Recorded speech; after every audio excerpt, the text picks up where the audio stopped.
Gracias. Pues buenos días a todos y buenas noches también a algunos. Buenas tardes. Em, Muchas gracias por asistir el día de hoy. Estábamos en este evento que está dentro de las jornadas de agronomía y tenemos otro subtema que es el de agricultura en el entorno internacional. El día de hoy tenemos la fortuna de que nos acompaña Laura Bautista Jalón con este tema pues súper innovador ahorita también dentro de la agricultura y que ella tiene ya bastante experiencia en esto, nos va a compartir sus experiencias. Es el segundo seminario de este tipo que tenemos. Vamos a continuar con más. Les voy a recordar, o en un ratito más voy a poner en el chat un registro en Forms, por si no se registraron, si ya se registraron está bien, pero si no lo hicieron, para que pueda tener ahí algunos datos y también de asistencia y después generaremos algunas constancias y todo esto. Em, pues más que nada voy a dar una breve introducción de nuestra ponente, de la doctora Laura. Y pues nuevamente nada más darle las gracias también por estar aquí acompañándonos. Em, entonces, bueno, voy a platicarles. La doctora Laura Bautista es la líder del proyecto de agricultura vertical en Delphi, que ella ahorita nos va a contar más qué es Delphi, donde se enfoca en desarrollar e implementar conocimientos del cultivos para mejorar la eficiencia y la rentabilidad de lo que llamamos vertical farming, granjas interiores, granjas verticales. Trabaja en proyectos de investigación y consultoría para entidades públicas y privadas, así como para consorcios de entidades colaboradoras en un mismo proyecto. Tiene un doctorado, un PhD en fitopatología y agricultura internacional de la Universidad Estatal de Pensilvania y una licenciatura y maestría en ciencias agrícolas e ingeniería de la Universidad de Córdoba en España, de donde es ella originaria. Ahorita ella ya no está en España, está en Países Bajos. Y bueno, nada más les vamos a pedir a todos, por favor, si nos pueden mantener sus micrófonos apagados. Gracias. Igualmente,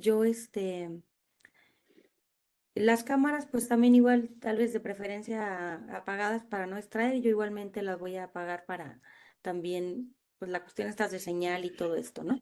Pero si la verdad, si tú la quieres dejar encendida, estaría mejor para poder verte también. Pues con ello te damos la bienvenida y te dejo el espacio para que nos platiques más sobre qué es vertical farming y cómo funciona. Muchas gracias. Gracias, Ilse. Pues muchas gracias por la introducción.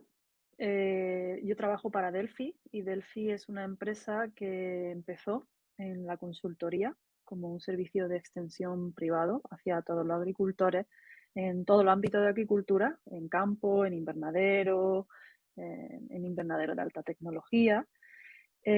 Trabajamos de forma internacional, entonces tenemos equipos que están en algunos países establecidos, pero la mayoría de los equipos están en Países Bajos y nos desplazamos a donde tengamos que desplazarnos por los proyectos que tengamos. Así que de alguna forma estamos en Países Bajos, pero trabajamos en cualquier parte del mundo. Y además de la consultoría, Delphi también tiene centros de investigación y en uno de ellos estoy yo establecida, que es donde tenemos nuestras granjas de interior, donde hacemos ensayos y hacemos demostraciones de estrategias de cultivo, técnicas de cultivo, cultivos nuevos, etcétera. En ese mismo centro también tenemos todo lo que es agricultura de clima controlado, entonces tenemos los invernaderos de alta tecnología, donde también hacen la investigación y desarrollan conocimientos para el cultivo en invernadero. Y bueno, hoy os voy a hablar de vertical farming, que es lo que yo hago. Y para mí es algo que me ha fascinado. Yo venía de campo y de repente salté a interior. Y fue un reto bastante grande y un proceso en el que he aprendido muchísimo y he descubierto un nuevo mundo de la agricultura y una nueva forma de cultivar. Así que, sin más, vamos a lo que os quiero hablar hoy, que es, primero voy a empezar con qué es vertical farming y luego voy a contar un poco de cómo se cultiva. Y quiero terminar también con ventajas y retos de este sistema, porque hay mucha discusión ahora mismo acerca de, bueno, de qué oportunidades nos da este sistema, pero también qué desventajas o qué retos tiene que lo hace también un sistema complicado. Y, y hoy vamos a hablar de exactamente de eso. Bueno, pues para empezar, eh, en la charla de hoy me voy a centrar en lo que llamamos cultivo de interior con clima totalmente controlado. Y esto se realiza en un espacio cerrado donde tú tienes absolutamente el control de todos los parámetros del clima y se utiliza luz artificial. ¿Vale? Entonces tenemos diferentes tipos de vertical farming.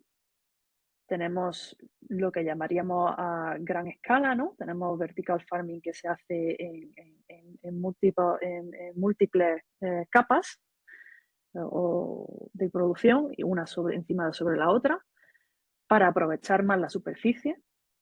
Y entonces, entre capa y capa, tienes que tener la base donde vas a crecer el cultivo, con su sistema de riego, la luz para cada lámina, cada capa de cultivo.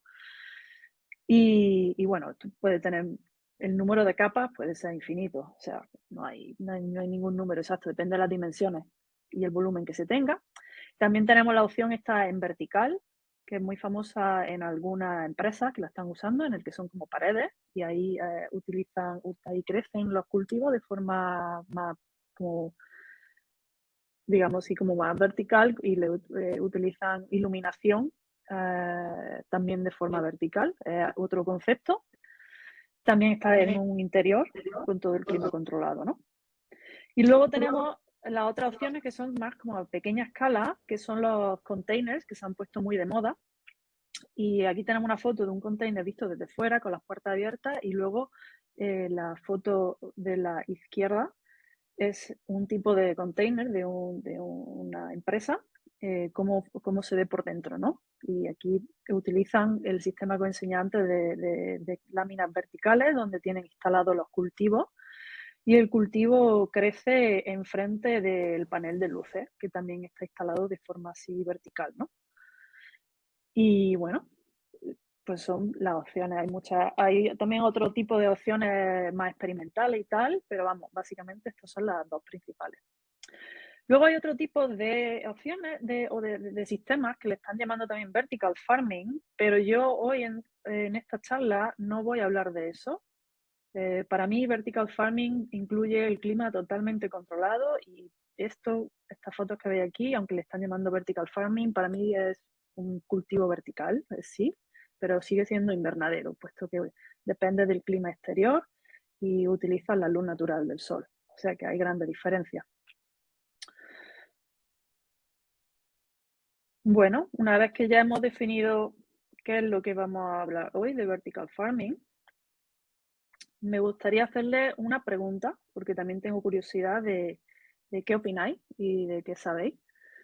Y si os pediría que con el teléfono móvil entrarais en menti.com, arriba tenéis la dirección, y utilizarais el código para acceder a esta encuesta.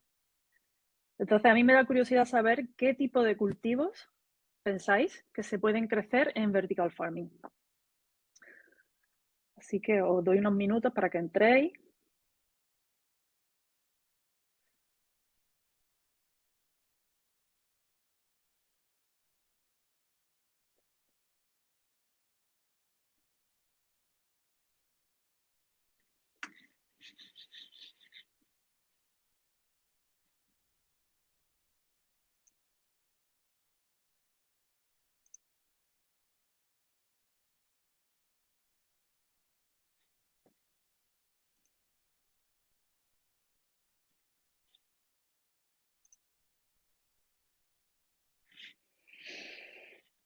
Ok.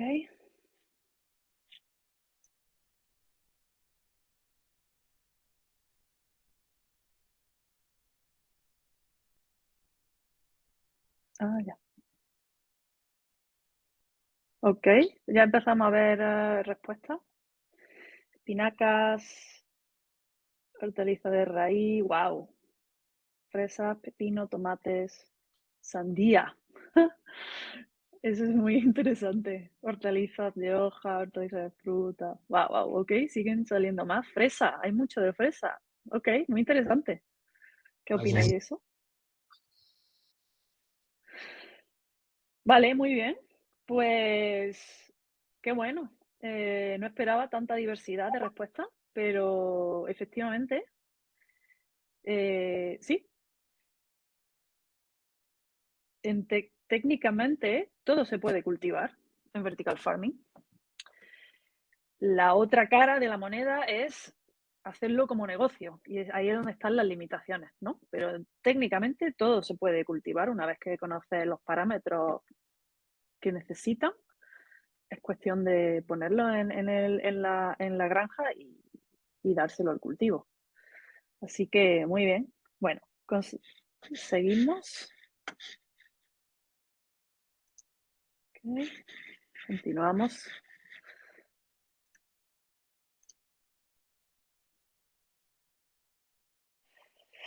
Y bueno, como había dicho, técnicamente todo es posible y aquí os tengo algunas fotos de algunos cultivos que se están ya investigando y bueno, hay alguna empresa que están intentando ya producirlo de forma comercial.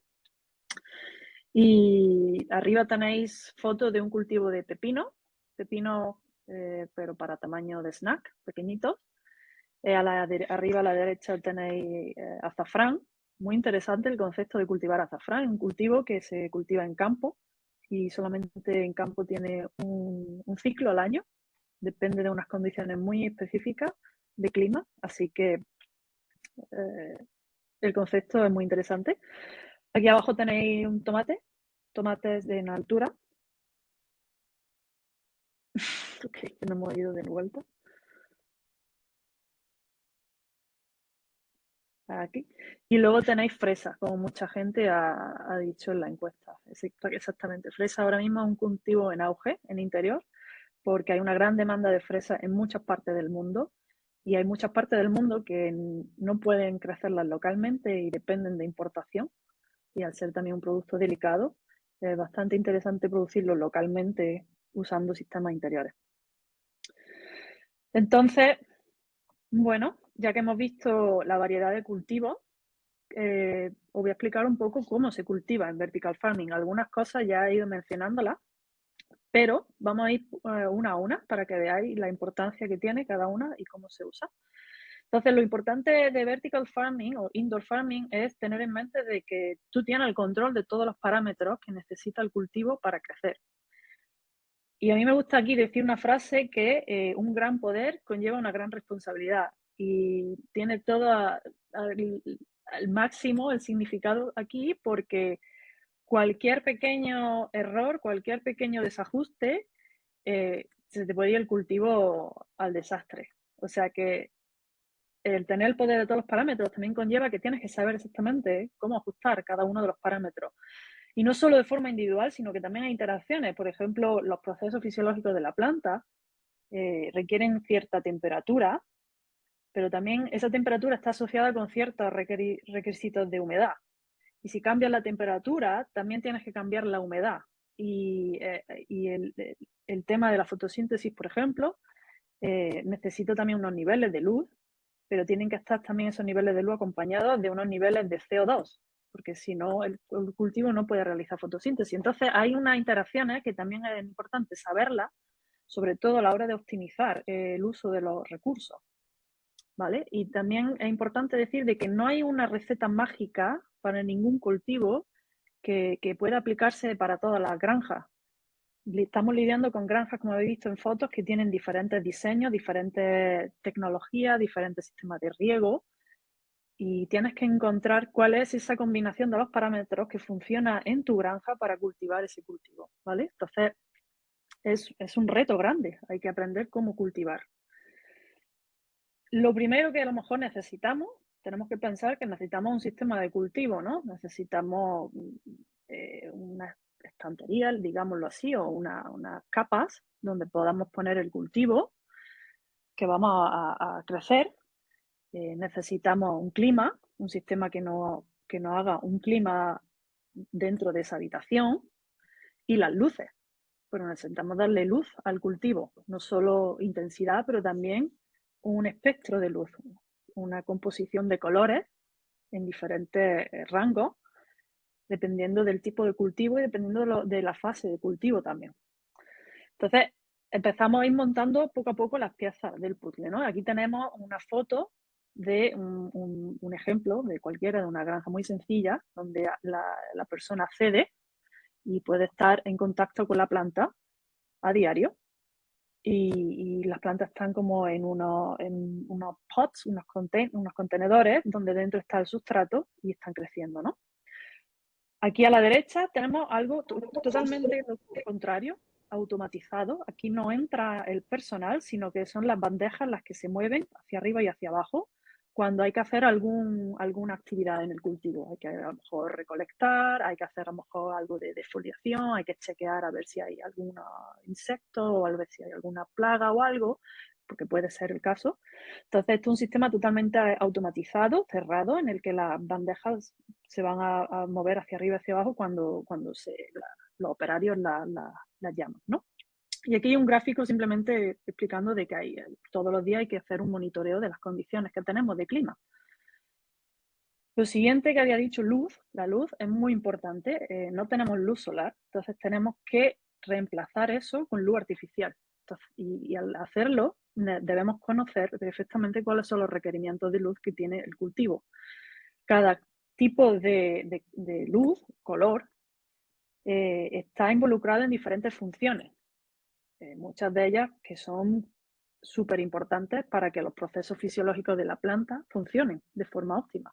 Entonces tenemos colores que son muy importantes para la fotosíntesis. Tenemos también otros colores, como por ejemplo el verde, que a pesar de también participar en fotosíntesis, son también muy importantes para el caso de que los trabajadores trabajen dentro, poder ver bien los colores del cultivo.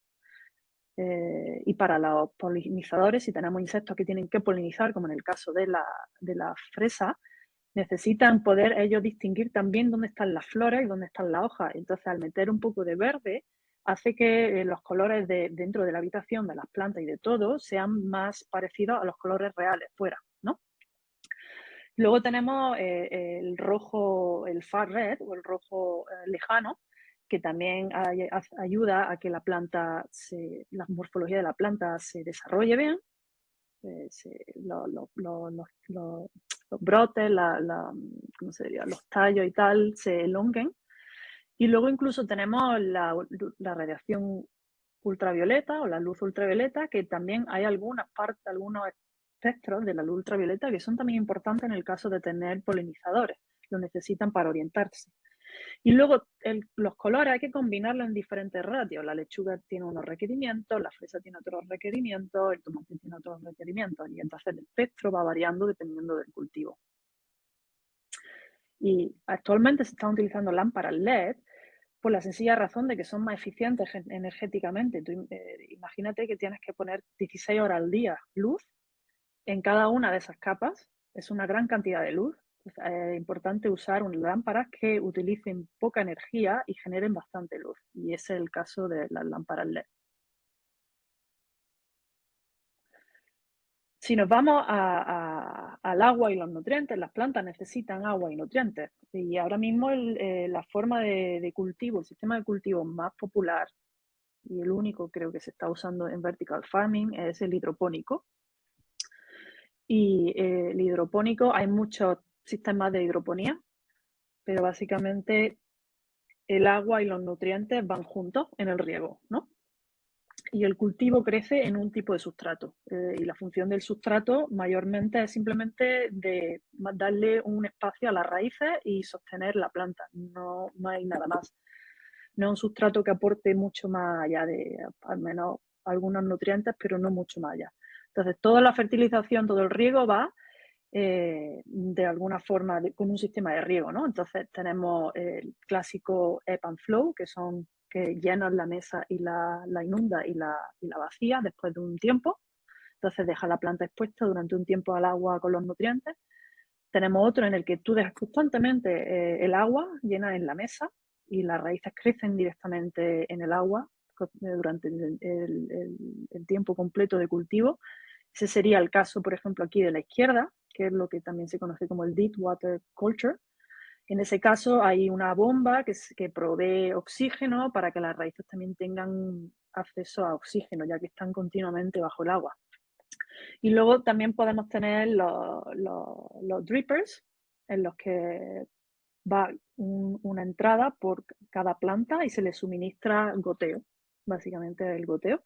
Se le va suministrando el fertirriego en dosis muy bajas a lo largo de todo el día o en diferentes momentos del día. Y por último, algo que también está apareciendo ahora es la aeroponía, por el tema de reducir más aún la cantidad de agua que se usa o que se requiere. Y aquí tenéis una foto de un sistema actual que está bastante en auge. Creo que es muy interesante también para mirarlo, que es una empresa que se llama Let Us Grow, que ha creado un sistema aeropónico que el agua se hace vapor, no es vapor, pero se hace como así, como un mist por ultrasonido.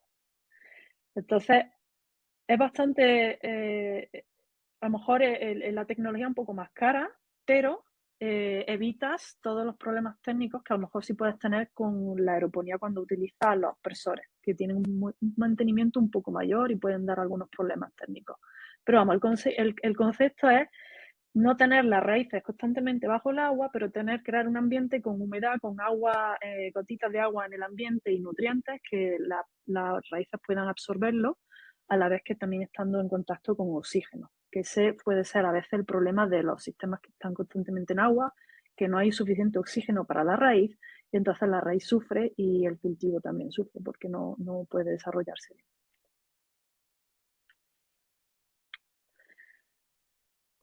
A la vez que él tiene un sistema de riego, hay que pensar que también hace falta un sustrato. Aunque en vertical farming nos gusta decir que el mejor sustrato es el ninguno. Y eso es porque intentamos cada vez tener un ambiente más limpio, con menos residuos, con menos insumos. También un ahorro en coste, porque no requiere comprar sustrato o tener un sustrato para cada planta. Y ese es el motivo. Entonces, hay una tendencia a poder cada vez crecer más sin sustrato, directamente tener algo que pueda dar un soporte a la planta y que las raíces crezcan directamente en el agua o con la aeroponía, ¿no? Directamente en ese ambiente que está con agua en el aire. Y así es, pero si no, la mayor parte de las granjas actualmente siguen usando algún tipo de sustrato y aquí tenéis algunos ejemplos. Están los sustratos que vienen ya con la forma de plug, que le llamamos, que es como sí, como un bloquecito compacto que puede ser de material orgánico o inorgánico. El orgánico es el típico que es de coco, una mezcla de coco y peat, que ahora no sé cómo se dice en español, pero si alguien lo sabe. Como turba a veces le dicen, o el pit moss, es lo que ya. Turba, sí, puede ser peat, sí, como turba y coco, que es el que tenéis aquí en medio. El más clásico, el más común, también casi todo ha sido diseñado alrededor de ese tipo de sustrato, así que donde se obtienen los mejores resultados de crecimiento. Pero bueno, están apareciendo otro tipo de sustratos alternativos que son interesantes. Pueden ser más, se pueden hacer compost, se pueden reciclar, entonces eso es también algo muy bueno. Otra cosa importante es el sistema en sí que vas a hacer para cultivar las plantas dentro de tu sistema general de cultivo. Hay que pensar de, bueno, cómo voy a organizar mis plantas y el riego, ¿no? Y aquí tenemos dos fotos en el caso de los cultivos de hoja o las lechugas, incluso la aromática y la hierba, que son dos sistemas, digamos, más populares. Uno que es como el gutters, que le llamamos, que son estas líneas son como unos, no son tubos porque no son redondos, pero son como unos canales totalmente cerrados, donde tiene solamente el orificio donde va la planta insertada y dentro de aquí se está distribuyendo el fertirriego, ¿vale? Y hay espacio para que las raíces crezcan y que estén en contacto con el agua y los nutrientes y vayan absorbiendo. Y está todo cerrado de la luz. Esta es una opción donde tienes una entrada, ¿no?, para suministrar el fertirriego y luego tienes por el otro lado la salida, que es el drenaje. Y si no, tienes las mesas, como hemos visto antes, y en las mesas tienes que poner como una bandeja o un flotador, algo que pueda estar allí dándole soporte a las plantas y al sustrato. Y cuando se suministre el riego, pues haga eso como para simplemente mantener a la planta en una posición mientras que tú suministras el riego por debajo. Todo tiene sus pros y cons. No hay tampoco un sistema ahora mismo mejor que otro, dependiendo del propósito de la granja, el cultivo, el agua disponible, el sistema de riego, etcétera, etcétera. Pero bueno, son alternativas. A continuación tenemos el dióxido de carbono y el aire, la velocidad del aire, muy importante. Dióxido de carbono lo necesitamos para la fotosíntesis, pero también necesitamos un movimiento de aire dentro de la sala para que ese dióxido de carbono llegue a las plantas, para que ese aire del clima también llegue a las plantas con la temperatura y la humedad. Y las plantas, como están evapotranspirando, esa humedad que sueltan, ese vapor de agua que van soltando, también hace falta que se lo quitemos, lo movemos hacia la zona donde ese aire se va a recoger, para que no se sature el aire de humedad y puedan seguir haciendo transpiración, y la transpiración también fotosíntesis, ¿no? Y aquí tenemos un ejemplo de cómo los niveles de CO2 y la temperatura de las plantas afectan al ratio de fotosíntesis que hace. Entonces, en general, la fotosíntesis aumenta con la intensidad de luz o la cantidad de luz que se le está dando a la planta, pero también con la cantidad de CO2 que tiene disponible y la temperatura. Por lo general, a mayor temperatura, los procesos dentro de la planta también son más rápidos, igual que nosotros, ¿no? En verano estamos más activos, en invierno estamos más despacitos con el frío. Pues la planta es igual. Y la CO2 es igual, ¿eh? A mayor concentración de CO2, a mayor CO2 disponible alrededor, la planta es capaz de a lo mejor acelerar un poco más su fotosíntesis. Hay un punto de saturación y se ven en las curvas, o sea que a partir de ciertos niveles ya la fotosíntesis no puede acelerarse más. Pero siempre es bueno saber que hay espacio para subir los niveles de fotosíntesis jugando con los parámetros. Y lo que hablaba antes, la transpiración, porque la transpiración es un mecanismo muy importante y muy difícil también de optimizar en los crecimientos de indoor. Y es un mecanismo necesario porque gracias a la transpiración, a que las plantas están evaporando agua, hay una demanda interiormente de ese agua y las raíces pueden seguir absorbiendo. Y a la vez que absorben agua, están absorbiendo nutrientes que son necesarios para todo el resto de los procesos dentro de la planta. Y gracias a que la planta está transpirando, los estomas están abiertos. Y al tener los estomas abiertos, hay un intercambio de gases. Puede entrar el CO2, puede salir el oxígeno. Y entonces así la fotosíntesis puede también ocurrir. Entonces todo está conectado. Un problema en un proceso puede afectar a otro proceso fisiológico de la planta. Por eso es lo que decíamos antes, que los parámetros están también todos interconectados entre ellos y hay que encontrar la combinación óptima. Otra cosa interesante en estos sistemas, en el caso, por ejemplo, de la fresa o del tomate, es que se necesita polinizadores o se necesita una forma de polinizar las plantas, ¿no? Y esto también hay bastantes, digamos, opciones. La más tradicional es usar polinizadores, que son, como aquí tenéis una caja el abejorro, muy típico en los invernaderos. Hay empresas que se dedican a suministrar colonias o poblaciones de abejorros y te duran un cierto tiempo y al cabo de cierto tiempo tienes que reemplazarla y tal. Y entonces los abejorros son bastante efectivos, pero necesitan unas condiciones de luz también especiales para su orientación y para que puedan también diferenciar y detectar dónde están las flores. Entonces hay que suplementar esas necesidades de luz dentro de la granja. En este caso es muy importante, por ejemplo, la luz ultravioleta A. Ellos utilizan esa radiación para el tema de la orientación. Y hay que instalar unas lámparas para que los polinizadores puedan hacer bien su actividad. Otro componente muy importante es el tema de los sensores y un software o un sistema de manejo de la granja, porque hace falta tener los procesos del cultivo, hay que automatizarlo de alguna forma. Tú tienes un riego, tienes un clima que tienes que controlar, tienes unas luces.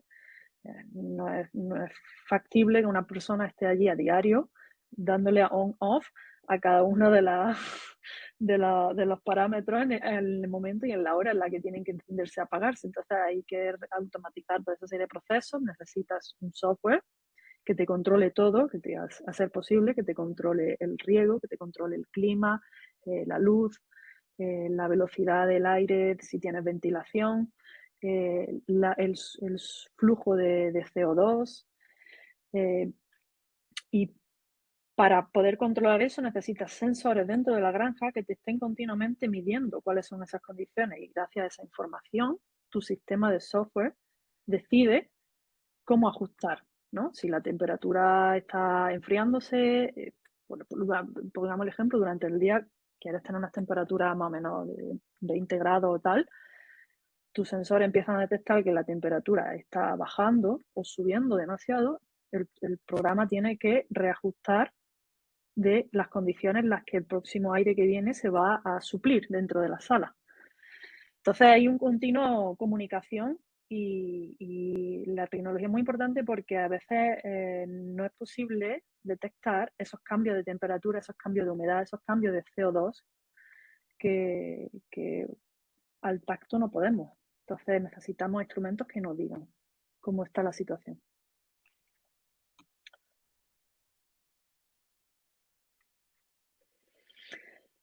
Bueno, y esta, en la última parte de la presentación me gustaría que habláramos acerca de las ventajas y los retos que tienen los sistemas de vertical farming, porque hay mucha controversia y mucha discusión ahora mismo acerca de este tema.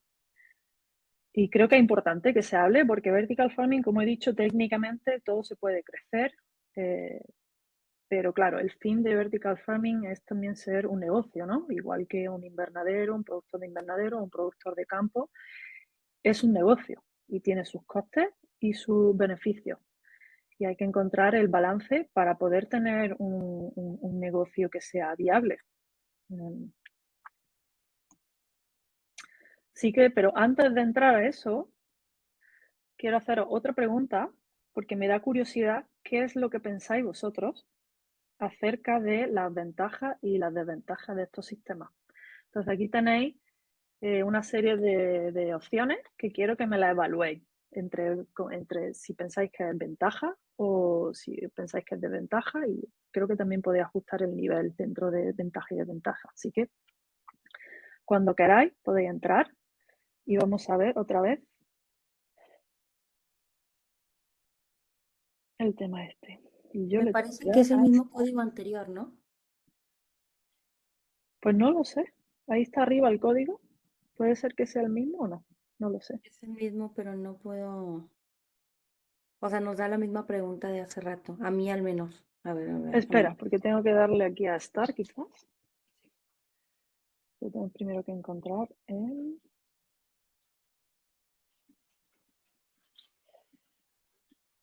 Ahora, A ver. quizás si lo intentan ahora pueden.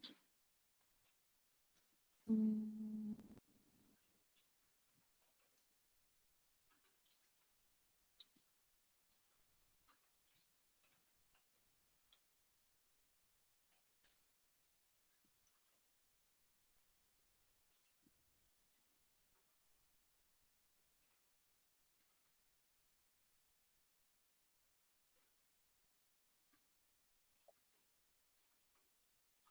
Uy, sí, ya empiezan a llegar. Ok, a ver.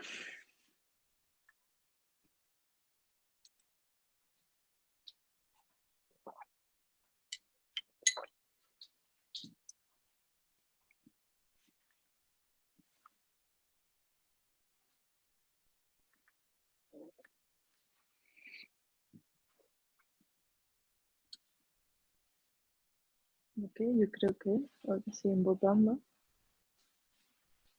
Ajá, wow, están cambiando las cosas.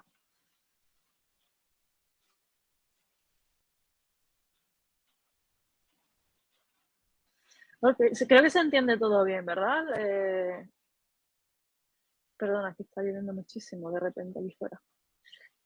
Volumen de cosecha, coste de producción, calidad del producto, uso de insumos, superficie utilizada, costo de inversión. Muy bien, pues creo que exactamente es como habéis votado. Ventajas, volumen de cosecha, calidad del producto, el uso de insumos, hay mucha más eficiencia, superficie, se puede cultivar más en el mismo rango de superficie al ir en vertical, y los costes de producción y costes de inversión son bastante desventajas. Pues vamos a ver más en detalle esto. Y aquí he preparado una figura que me parece, siempre me gusta mucho y me parece muy visual, en la que se compara campo, invernadero y vertical farms, ¿no? Esta figura fue una figura que se hizo en el 2018, pero que sigue siendo bastante buena. Si comparan el uso del agua, la cantidad de cosecha en kilogramos y las millas que se hacen en transporte o la huella de transporte que tiene, ¿no? Y creo que es lechuga. Los tres se comparan el mismo, lechuga, y podemos ver las grandes diferencias que hay cuando nos movemos de campo a invernadero, incluso totalmente cerrado en interior, ¿no? Como en campo podemos usar unos 250 litros por kilogramo de lechuga, mientras que en invernadero usamos 20, y en interior podemos usar 1 litro para producir 1 kilogramo de lechuga. Y lo interesante también es cuánto se genera en la misma por metro cuadrado. En campo, unos 4 kilos, mientras que en un invernadero podemos llegar a 41 kilos. Eso es un gran salto. Y en interior podemos llegar de 80 a 120 kilos por metro cuadrado. Al haber muchas, múltiples capas en el mismo metro cuadrado, se puede obtener más kilogramos por metro cuadrado. El tema del transporte es interesante y eso lo vamos a ver después. Pero otras cosas también que son interesantes y ventajas de este sistema es que puedes tener producción todo el año, no depende del clima exterior, tienes mayor cantidad de cosecha en la misma superficie, se puede producir sin pesticidas, es mucho más eficiente el uso del espacio, ya lo hemos visto, y también puede reducir las labores, la cantidad de mano de obra, si le metes automatización, y la cantidad de fertilizante, puesto que al ser hidropónico puedes reutilizar el agua y los fertilizantes durante bastantes ciclos de cultivo. El tema de las millas de transporte tiene que ver mucho con la cadena de suministro, ¿no? Y esto es algo que para mí me parece una de las gran ventajas del cultivo en interior, y es que el cultivo en interior puede ser puesto en cualquier sitio, justo desde a la afuera de una ciudad hasta cerca de los consumidores finales, ¿no? Y lo interesante de las granjas de interiores es que controlan todo el proceso, desde que se siembra el cultivo hasta que se recolecta, se procesa, se elige y selecciona y se empaqueta y se lleva a la tienda. Todos esos componentes están dentro de una granja de interior y hacen que por ejemplo, desde que se cosecha hasta que el cultivo o el producto llega al consumidor final, pueden haber una diferencia de 1 día, 2 días máximo, pero muy poco tiempo. Y aquí tenéis en este diagrama donde está la cadena de suministro tradicional arriba, y las diferentes líneas hacia abajo fue donde las granjas verticales están ocupando esas labores, ¿no? Y vemos cómo, a pesar, no son solo los primeros productores, también hacen lo que he dicho, el empaquetado, la distribución, y la llevan hasta a la tienda, a los distribuidores para directamente a los clientes. incluso a veces se saltan ese paso y simplemente venden directamente a los clientes finales, como en la hostelería o como algunas empresas que trabajan más como consumidores de hogares.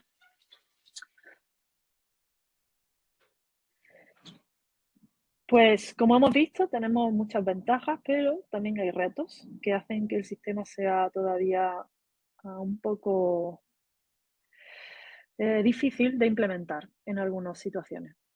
Y algunos de esos retos son los costes de producción, son mucho más altos, pues requieren mucha cantidad de energía, sobre todo electricidad. Los costes de inversión, porque cuando pensamos en las instalaciones a gran escala, requieren una cantidad de componentes, de tecnología, que es un coste bastante grande. Encima de eso, pues hay que buscar un espacio, ¿no? Están algunas cosas algunas opciones de reusar edificios antiguos, también otras opciones de construir como un warehouse o un almacén donde dentro vamos a instalar la granja. Entonces es una inversión mucho más grande que a lo mejor comprar un terreno o instalar un invernadero de media tecnología. Y este tipo de granjas, como tienen tanta tecnología, tanto equipo y tanto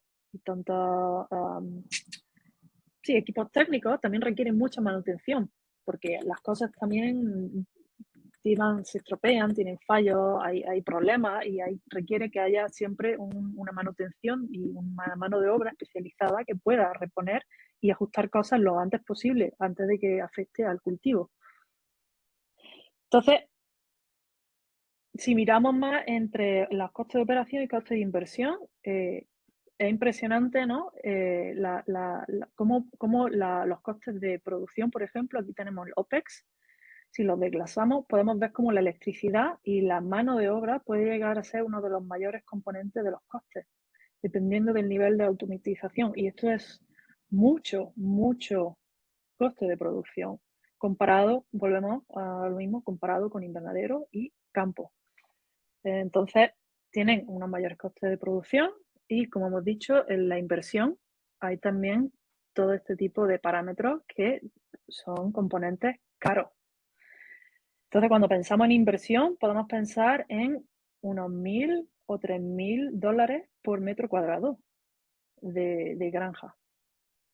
Así que, y metro cuadrado de superficie de cultivo, no de metro cuadrado del espacio donde va a instalar la granja, sino metro cuadrado de superficie de cultivo. Eso puede ser el coste de inversión, que luego tienes tus costes de operación.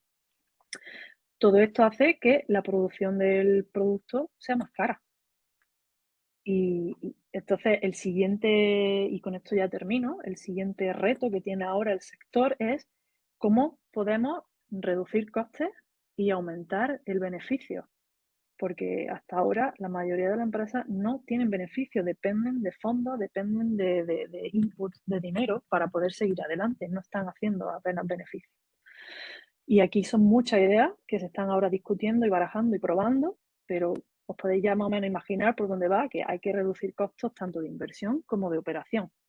Y reducirlos en muchos de los pasos, no solo en la energía, pero también cómo reducir los insumos, cómo reducir logística, cómo hacerlo más automatizado para que haya menos mano de obra. Y yo creo que también dentro de este picture, de esta imagen, lo que sí puede ayudar es que entendamos que estamos hablando también de un producto con una calidad más alta que el convencional y por lo tanto no podemos competir en precio con el producto convencional. No podemos vender una lechuga que sale con una calidad X y un grado de frescura X y llega al consumidor justo el día siguiente al mismo precio que una lechuga que viene a lo mejor de California y lleva 4 o 5 días viajando en refrigeración y luego añádele otros tantos días mientras que llega a la tienda y lo ponen en el... No se puede comparar y no deberían de tener el mismo precio, en mi opinión, pero yo creo que ahora mismo esa parte más toca al tema de los consumidores, mentalizarnos en el que tenemos acceso a una nueva gama de productos de más alta calidad, mayor frescura y preguntarnos si estamos dispuestos a pagar ese precio, ¿no? Entonces, por eso lo que quiero decir que es importante encontrar el mercado y los consumidores que estén dispuestos a comprar tu producto, que es algo que también a veces muchas empresas se le olvida que hay que pensarlo antes de montar el negocio. Y bueno, esto era básicamente lo que tenía para vosotros hoy y espero que hayáis aprendido mucho y haya resultado interesante. Muchas gracias, Laura. Te agradecemos mucho. Seguramente tenemos algún tiempito para algunas preguntas. Yo por mi parte tengo las propias, pero voy a dar momento para que los participantes puedan levantar su mano ahí virtual. Ya saben que están las al lado de reacciones, ahí pueden levantar la mano para irles dando la palabra. O bien, si quieren mejor ponerlo también en el chat. Déjenme ver cómo va el chat. Sí, no tengo preguntas por aquí en el chat, pero pueden escribirlo y les damos lectura también em, para irlas dando. Tú me decías al principio que tenías algunas imágenes de donde era en sí la planta donde tú estás también laborando. ¿Las tienes Mm, ahí? O sea, ¿cuáles de las que pusiste, cuáles son algunas de ellas? ¿O tienes algunas que nos compartas? sí, déjame Y volver ustedes que, como es a... investigación y todo esto lo que hacen, información al productor, ¿ustedes hacen algo con los productos? O sea, ¿también los llevan al mercado o no? Sí, en el centro nuestro, la producción que sacamos, Ujú, parte de ella no la podemos quedar los propios trabajadores y la mayor parte la intentamos vender porque sacamos mucha producción. Sobre todo los invernaderos. Tienen invernaderos de gran tamaño ujú. y sacan tomates, sacan mucha hortaliza, también sacan fresa. Ahora van a sacar lechugas. Entonces, tengo aquí algunas fotos que son de nuestra sala. Por ejemplo, esta foto, esta foto que vemos aquí arriba es nuestra sala que tenemos con la sala que le llamamos de una capa, single layer. Tenemos las luces arriba del todo y estaba diseñada para crecer cultivos de tomate no sé cómo le llamarían allí en México, pero aquí en Holanda el cultivo de tomate se crece hacia arriba, el tallo, van, Los eh, conductores. en re- lo van liando y van creciendo hacia arriba y tienen la producción de tomate debajo. Entonces te voy a enseñar que ahí salía foto y aquí al principio, vaya, va a estar al principio. Aquí tenemos fotos. Esta es la misma sala que te he comentado, igual que esta es la misma sala. Y estos son los ensayos que hicimos en tomate. Todo esto son dos variedades de tomate que crece hacia arriba. Este tomate aquí está como a mitad, pero al final de la temporada el tomate este llega hasta donde veis las luces. Son como 9 metros de altura. Y se va creciendo hacia arriba y todo, a cada cierto nivel va segregando, ¿no? Tomates. Y luego estamos usando la misma sala ahora mismo para el cultivo de fresa. Eh, es conveniente para lo que queremos hacer, aunque en un futuro vamos a reformar esta sala y ponerle un sistema con múltiples capas también para fresa. Ahora mismo estamos solamente en una capa produciendo fresa, pero para el tema de mano de obra, mucho mejor, porque aquí trabajamos nosotros a mano, tenemos que hacerlo todo manual, así que es muy conveniente. Pero para producción es mejor hacer múltiples capas. Y este de pepino es uno de los últimos ensayos que estamos haciendo con unas variedades de pepino pequeñitas para sacar pepinillos chiquititos de snacks que se van a comercializar frescos. Aquí son muy populares en Europa, te los venden con un tamaño de 12 centímetros o así, y se pueden comer pues con el hummus y cosas así, ¿no? Como para mojar en algo o solo. Entonces, esto es algo que estamos ahora mismo explorando y desarrollando todos los parámetros para optimizar su crecimiento. Si veis, aquí tienen algunas señales para que veáis cómo es el proceso de optimizar. Aquí el tema del riego estábamos ajustándolo para este sustrato, entonces podéis ver que las hojas estaban con algún amarillamiento porque estábamos buscando justo cuánto era la frecuencia, la cantidad, el riego para crecerlo con este tipo de sustrato que es de coco. Normalmente este pepino se crece en el invernadero con sustrato el stone wool o el rock wool, que le llaman, que es como un sustrato inorgánico de piedra. Está hecho como lana de piedra, creo que se llamaría. Y, y eso, entonces estamos viendo alternativas. Y bueno, ya tenemos aquí muchas preguntas. A ver, Las puedes leer wow, tú, ok. parecen. Sí, cualquier persona puede hacer vertical farming. Claro, técnicamente cualquier persona. El reto está en que, hablando de la propia experiencia, tienes que conocer muy bien el cultivo, porque, como dije antes, tú controlas todos los parámetros, entonces tienes que saber qué rango de temperatura necesitas en cada una de las fases, desde que si empiezas con un cultivo desde semillas, pues desde semillas hasta que se termina el ciclo, qué rango de humedad, qué tipo de luz, qué espectro. Entonces, mucha información que, hombre, si tienes un conocimiento previo del cultivo, eh, a ser posible en invernadero, que es semicontrolado el clima, tienes muchas más ventajas. Ahora, si no tienes ningún tipo de conocimiento, hay una curva de aprendizaje ahí. No es imposible, pero hay que ponerle ganas y tiempo. Y bueno, en ese caso es mejor empezar con los cultivos de hojas como la lechuga, mucho más fácil y es un ciclo muy corto. Entonces mi consejo es empezar ahí y empezar también con una inversión barata. No hace falta invertir en mucha tecnología, ¿eh? Al final es pensar en qué es lo que requiere el cultivo y empezar a explorar por ahí opciones. ¿Se utilizan fuentes de energía renovables? Sí, y cada vez más. Y el tema, la principal razón es para reducir el uso de electricidad de la conexión, ¿no? Porque ya hemos visto toda la electricidad que demanda este sistema. Entonces, si podemos suplirlo con la propia energía que podamos crear en la granja de alguna forma, mejor. La factura más barata. Entonces, se está usando mucho paneles solares. Están viendo al tema dependiendo de la zona. Aquí, por ejemplo, hay mucha eólica.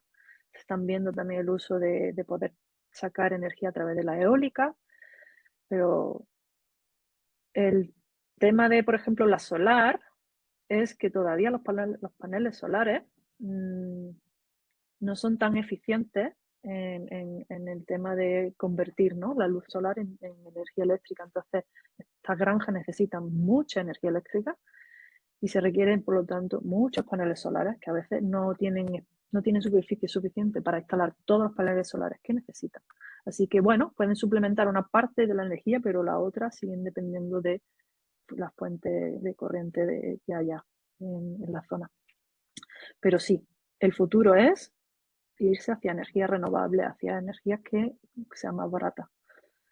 ¿Cuáles son las ventajas del vertical farming contra la agricultura convencional? Bueno, yo creo que las figuras que os he enseñado son bastante ilustrativas. Son las principales ventajas. Eres más eficiente en el uso de la superficie, ¿no?, del terreno, porque puedes usar múltiples niveles. Puedes reciclar el agua y los nutrientes, puedes ser más eficiente en cómo usar el agua y los nutrientes.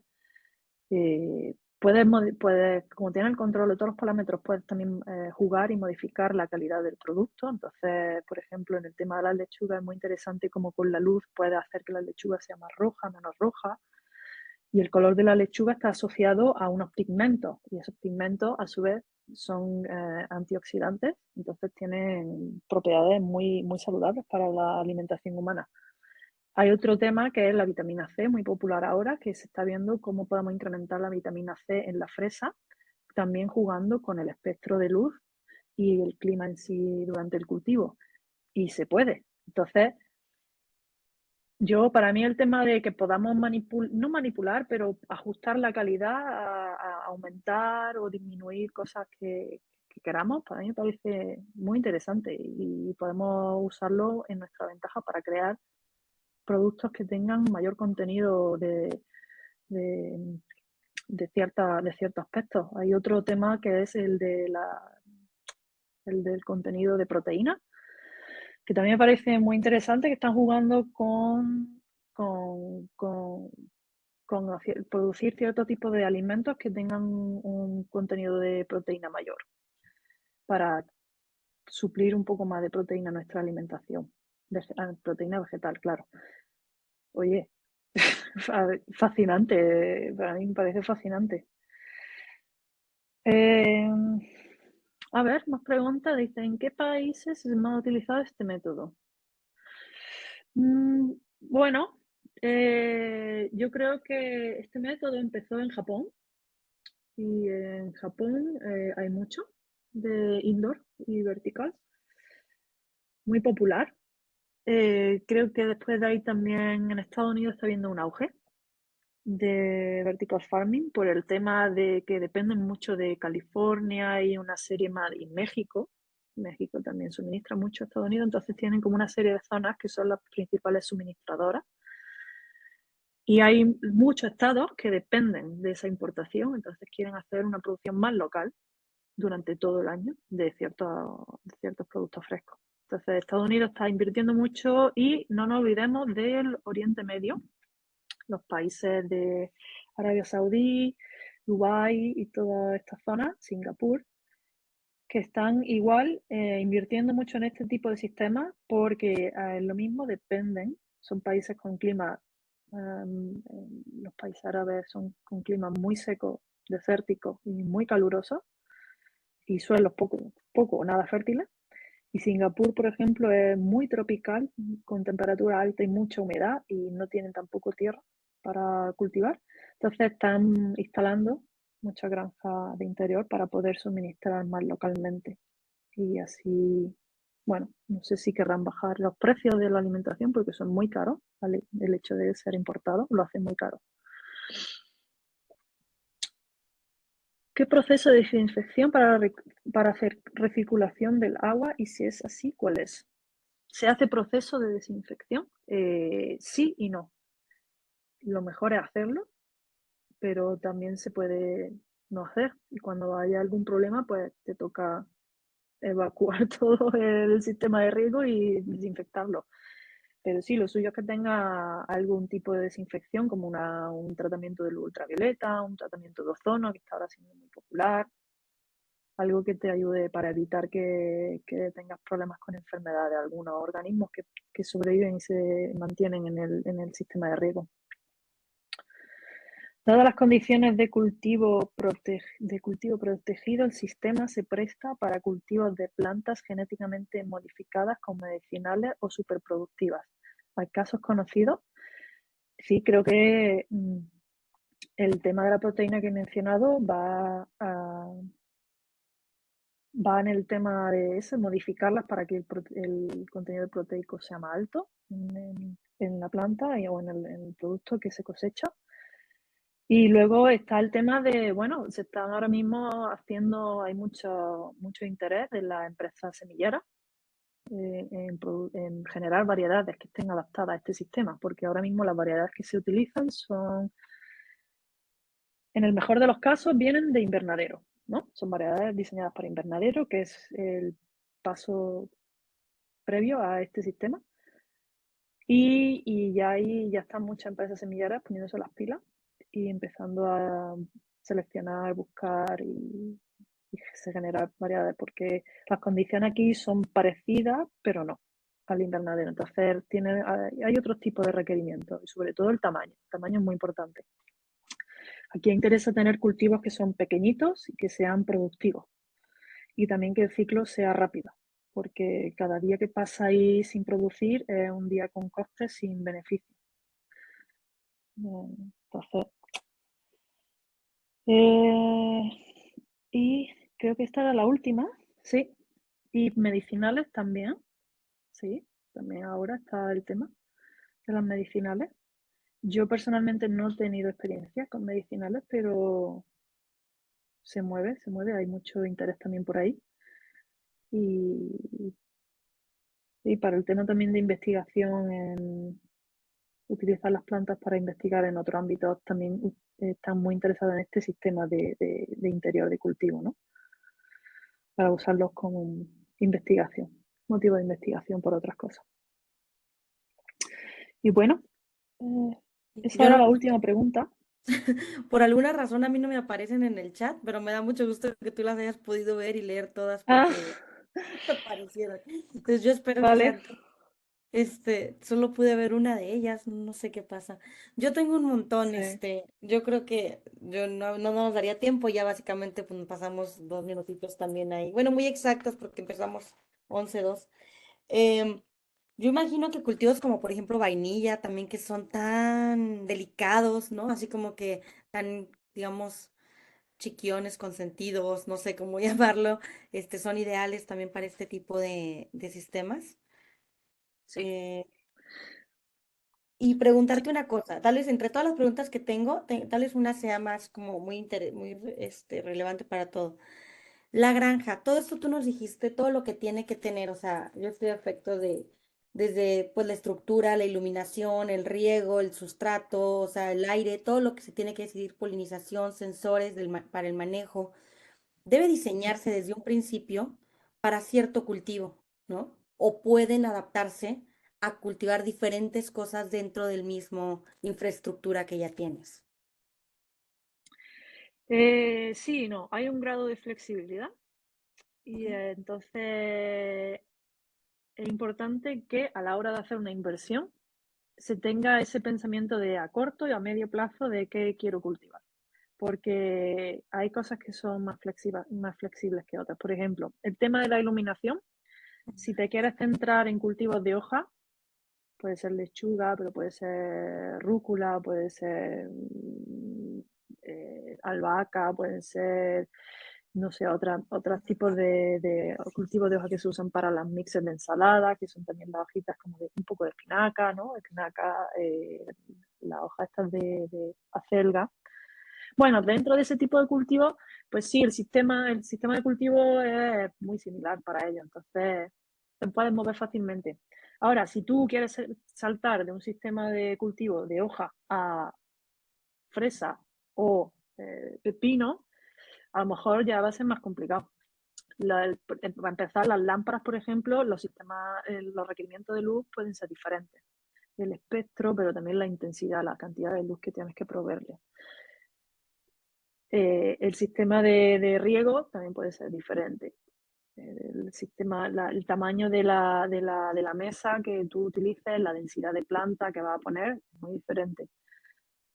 Entonces, son cosas que hay que tener en cuenta cuando se quiere hacer de esto de forma comercial. O sea, si es un hobby, da igual, ¿no? Lo pones, lo quitas y ya está. Pero si lo quieres hacer de forma comercial, involucra una serie de gastos y una serie de inversión. Entonces hay que tener en cuenta todo este tipo de cosas antes de dar el salto. Excelente, muchísimas gracias, Laura. Creo que, bueno, aparte de que ya se acabó el tiempo, también para preguntas y todo eso, pero yo creo que si alguno de los asistentes tiene alguna otra duda más particular, pues con todo gusto yo también estoy disponible para pues comunicarme con Laura. No sé si nos dejó por ahí datos, pero si no, yo se las hago llegar con mucho gusto. Em, ¿Me permites? Nada Yo más creo tengo que por tengo aquí mi que dejar de ver, sí. dirección, la tienen aquí, por si Aquí alguien está, sí, quiere, sí, sí, lo tenías ahí, por ahí. sí, si alguien Pues necesita algo. nuevamente, muchísimas gracias, ¿Ok? Laura. Así que nuevamente muchas gracias. Te damos un aplauso virtual. Y de verdad que bien interesante este tema. Ha habido muchas reacciones, mucho interés por participar y por estar aquí el día de hoy. Te quiero compartir también, déjame ver en dónde está, por alguna razón otra vez, aquí estoy, compartir. Ya. En agradecimiento, bueno, dejarte por aquí un reconocimiento. Te lo comparto. Compartir, aquí está. Ay, no, no lo encontré. Ya está. Muy bien. Lo leo. La Universidad de Guanajuato otorga el presente reconocimiento a la doctora Laura del Sol Bautista Jalón por su participación en las jornadas de agronomía dentro del tema agricultura en el entorno internacional, organizadas por el Departamento de Agronomía de la División de Ciencias de la Vida, con su seminario titulado Vertical Farming, ¿qué es y cómo funciona? Irapuato, Guanajuato, 12 de mayo del 2023, y nos firma la directora del departamento, doctora Ana Isabel Mireles Arriaga. Te agradecemos mucho, Laura, otra vez, y bueno, de verdad que es un gusto tenerte aquí y verte, saludarte también por este medio. Gracias, Ilse. Un placer. Y bueno, un saludo a todos y nada, si tienen preguntas, ya saben, pueden contactarme. Así que buena suerte con el resto y ya está, hasta pronto. Gracias, cuídate mucho. Bye. Muchas gracias a todos Vale, los bye. asistentes. Les dejé por ahí el registro y bueno, por ahí después denme un poquito de tiempo, pero estaremos enviando las constancias también de participación de asistencia. Gracias. Venga, hasta pronto. Saludos, bye.